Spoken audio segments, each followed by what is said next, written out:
नमस्कार शेतकरी मित्रांनो, जय महाराष्ट्र. तर राज्यामध्ये जर बघितलं तर जे आपल्याला पुढच्या काही तासांमध्ये मान्सूनचा चांगला पाऊस पाहायला मिळेल. सध्या विविध भागामध्ये जर बघितलं तर जे मान्सूनचा पाऊस सध्या सुरू आहे.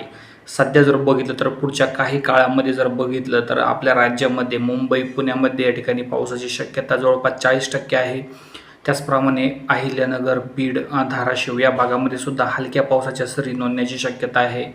त्याचप्रमाणे बघायचे झाले तर अकोला, अमरावती, यवतमाळ, गडचिरोली या भागामध्ये काही ठिकाणी जोरदार पाऊस होऊ शकतो. लातूर, नांदेडमध्ये सुद्धा काही भागामध्ये जोरदार पाऊस होण्याची शक्यता आहे. सध्या जर बघितलं तर जे मान्सून हा सर्वदूर पसरलेला नाही, एकंदरीत असं चित्र दिसत आहे. काही भागात सलग पाऊस पडताना दिसत नाही, भाग बदलत हा पाऊस पडत आहे.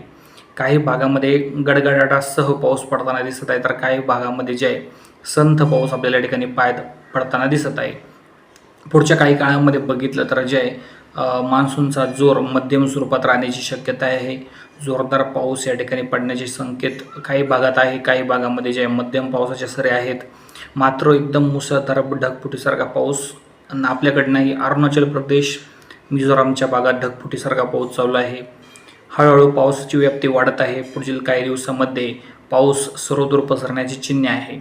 काही शेतकरी बांधव विचारत होते की आमच्या भागात पाऊस नाही, तर हळूहळू पाऊस सुरू होणार आहे. सध्या जवळपास 50% पाऊस मान्सूनने महाराष्ट्र कव्हर केलेला आहे. जरी महाराष्ट्र पूर्णतः मान्सूनचा पाऊस जरी असला तरी अजूनही 100% भागात समाधानकारक पाऊस नाही. तर पुढच्या काही दिवसामध्ये पाऊस पडण्याची शक्यता आहे. धन्यवाद.